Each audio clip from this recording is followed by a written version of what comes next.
আমি যখন বাড়ি এলাম খাওয়া দাওয়া করে যখন শুনলাম তখন একবার বললাম যে একবার ঘুরে এইদিকে। দিয়ে তারপর কেলিয়ে দিল বল তোকে? হ্যাঁ বাবা, তারপরে মারাবাল ও দুম মার দিল। বৌমা ওকে ঘরে নিয়ে গিয়ে আরো ঘা কতক দাও গসালোকে। কি বলছো বাবা এইসব? তুমি আবার তোমার বৌমাকে শিখিয়ে দিচ্ছ আমাকে মারা লিগে? খানকি ছেলে, সুরের বাচ্চা, বুদ্ধি হুস মরলে হবে লাগবে খানকি ছেলে। কোনো মেন সবার মেয়ে করে সবাই সালো খানকি ছেলে কি বলবো বল? শুনলে তো বাবা কি বললো?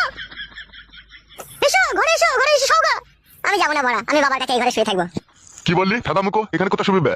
ওই তো বাবা তোমার এই পাশে শুবো। বৌমা খানকি ছেলেকে নিয়ে যাও, এই ঘর থেকে নিয়ে যাও শালা সুরের বাচ্চাকে। বাবা তুমিও বৌমায় সাপোর্ট করছো? যাবে ফেদা কপাইলে ছোঁড়া, রাত হয়েছে একটু ঘুমুইতে দেবে আমাকে। তুই সালে মরণ ঘুমবো যেন সকাল হলে যেন তোকে চিতাতে লিগে চাপাইতে হয় আমাকে।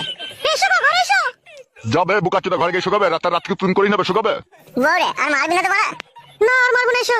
তুই খানকি ছিলে তোর পাশে কেন আমাকে শুতে দিচ্ছিস না আমি বুঝতে পারলাম। কি বুঝতে পারলি বে খানকি ছেলে? তুই বাবা চোদা হ্যান্ডেল মারবি সেই জন্য। খানকি ছেলেকে না উঠতে হলে না পিঠে গুদুম করে মারবো সুরের বাচ্চার। তুই শুয়ে বাচ্চা।